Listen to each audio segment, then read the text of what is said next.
Now, the guy we're talking about in today's video is one of my favorite guys to talk about from last NFL free agency. And that is, you see him on the thumbnail, Chase Young. This was a guy last offseason that was one of my biggest priorities to sign and one of my most favorite guys to talk about.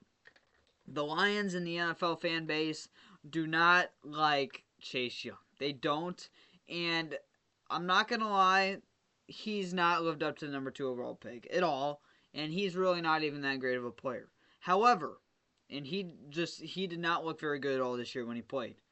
But he is still better than what we have. He would immediately become the third best defensive end on our team, and he would immediately help that pass rush just because of how bad our depth is at the position. Again, Hutchinson and Zadarius Smith aside, our defensive end room is horrible. Horrible. Probably the worst in the league. You take out those two guys.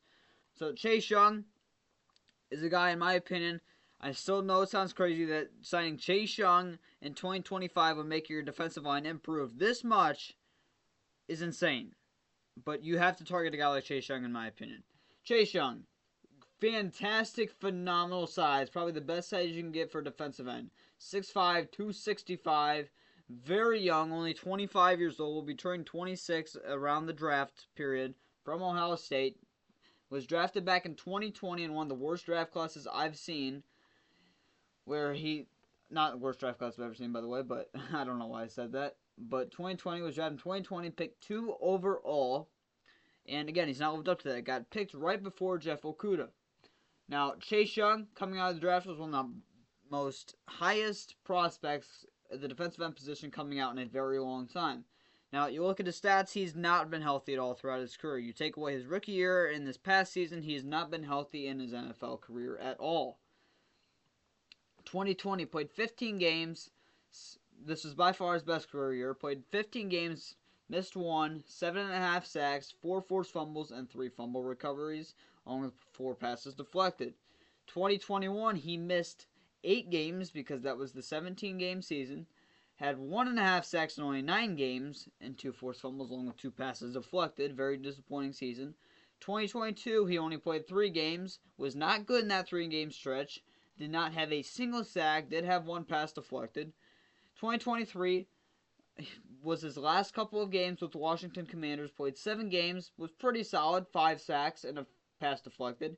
Then he got traded at the deadline to the San Francisco 49ers, where he played 9 games. He was also a very fun to talk about at the deadline when he got traded. He was my number 1 guy I wanted the Lions to trade for at the deadline. That was realistic. He played 9 games with the Niners, only 2.5 sacks, 1 pass deflected. Then he signed with the New Orleans Saints this past offseason, very deep into free agency, I believe around week 2 or week 3, maybe even after the draft into free agency.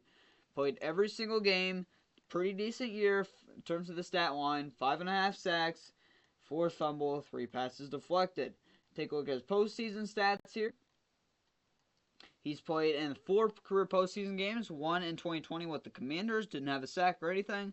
2023 played, of course, 3 games with the San Francisco 49ers, who ended up going to the Super Bowl and had 1 sack in those games. So, Chase Young, in my opinion, let's go ahead and take a look at his market value like we always do. But Chase Young, in my opinion, is a low risk, high reward signing, in my opinion. Now, he might command a little bit more just because it's Chase Young. But this past offseason, he signed a very cheap deal. I believe he signed around a 1-year, $7 million deal, somewhere around there this past offseason with the New Orleans Saints. That's very cheap.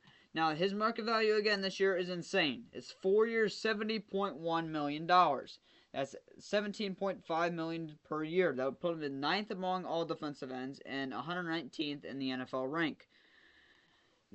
Again, there's no way he gets that much. He might get around what he got last year, 7, 8, maybe $9 million, but there's no way he gets more than 10.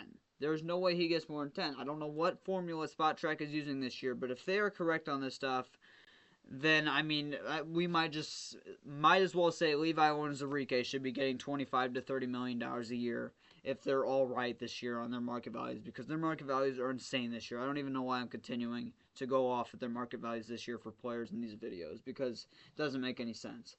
But Chase Young, if he's going to go for around 7, 8, 9 million like I project, not Spotrac's double that, We need to target him 100%. It'll be a low risk, high reward signing.